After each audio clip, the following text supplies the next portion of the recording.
نماز کے اثرات اپنی پوری زندگی کے اوپر پھر پیدا ہونے چاہیے، اس لیے کہ نماز میں بھی تو ہم اللہ تعالیٰ سے بات چیت کرتے ہیں، گفتگو کرتے ہیں، اور ہر نماز انسان کو طاقتور بناتی ہے۔ جو بیرونی مسائل، مشکلات، پریشانی ہر ایک کے ساتھ لگی ہوئی ہیں، ہر ایک کے خاندان میں، ہر ایک کے گھر میں، اس کی ذات میں، کسی کو تعلیم کا مسئلہ، کسی کو روزگار کا مسئلہ، کسی کی فیملی پرابلم۔ انسان ہے تو خوشیاں بھی ہیں اور غم بھی ہیں، تو خوشی بھی اس طرح سے ہو کہ اللہ کی حدود کے مطابق ہو، اور غم بھی ایسا ہو کہ اللہ پر بھروسہ اور توکل ہو۔ تو یہ نماز انسان کو سہارا دیتی ہے۔ یا ایھا الذین آمنوا استعینوا بالصبر والصلاۃ، صبر کے ساتھ اور نماز کے ساتھ مدد لو، تو نماز آپ کو طاقتور بنائے گی، اللہ سے قریب کرے گی۔ تو پابندی سے اس کا اہتمام کرو۔ پھر قرآن پاک سب لوگ پڑھنا جانتے ہیں ماشاءاللہ، اس کے بعد اگر یہ کتابیں وغیرہ پڑھیں اور جماعت کے پروگراموں میں شرکت کریں، لوگوں کو دعوت دیں، جماعت کے رکن بنیں، 1 سال میں 1.5 سال میں یہ سب رکن بن سکتے ہیں، سب بن سکتے ہیں۔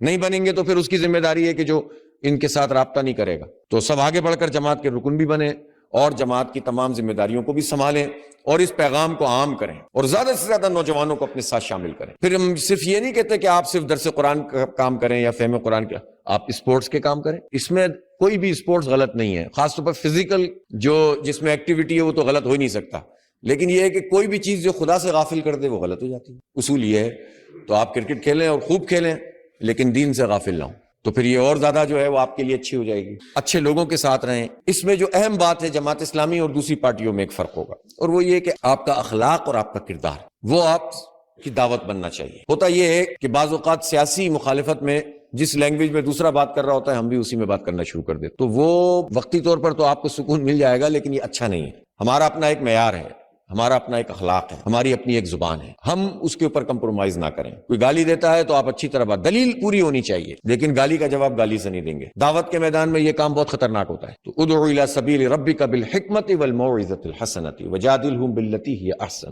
اللہ کے راستے کی طرف بلاؤ حکمت کے ساتھ اور اچھی بات کے ساتھ، اور ان سے بات بھی کرو تو اچھے طریقے سے کرو، تبادلہ خیال بھی کرو تو اچھے طریقے سے کرو۔ دلی طور پر ایسی چیزیں اختیار کریں کہ جس سے آپ کا اخلاق اچھا ہو، اور اس کا آغاز اپنے گھر والوں سے کریں۔ والدین سے اس لیے نہیں ڈریں کہ روایت ہے اور بڑے ہیں، اس لیے کہ یہ اللہ کا بھی حکم ہے، اس کا ثواب ملنا شروع ہو جائے گا، ادب بھی چلتا رہے گا، ثواب بھی ملتا رہے گا۔ اپنے بہن بھائیوں کے ساتھ اچھے طریقے سے رہیں، اپنی والدہ، اپنے رشتہ داروں کے ساتھ اچھے طریقے سے، اپنے دوستوں کے ساتھ اچھی طرح پیش آئیں۔ پھر اس کے بعد کردار کیا ہوتا ہے؟ کردار یہ کہ کوئی غلط کام نہ ہو، کوئی جھوٹ نہ ہو، کوئی دھوکہ نہ ہو، وعدہ خلافی نہ ہو۔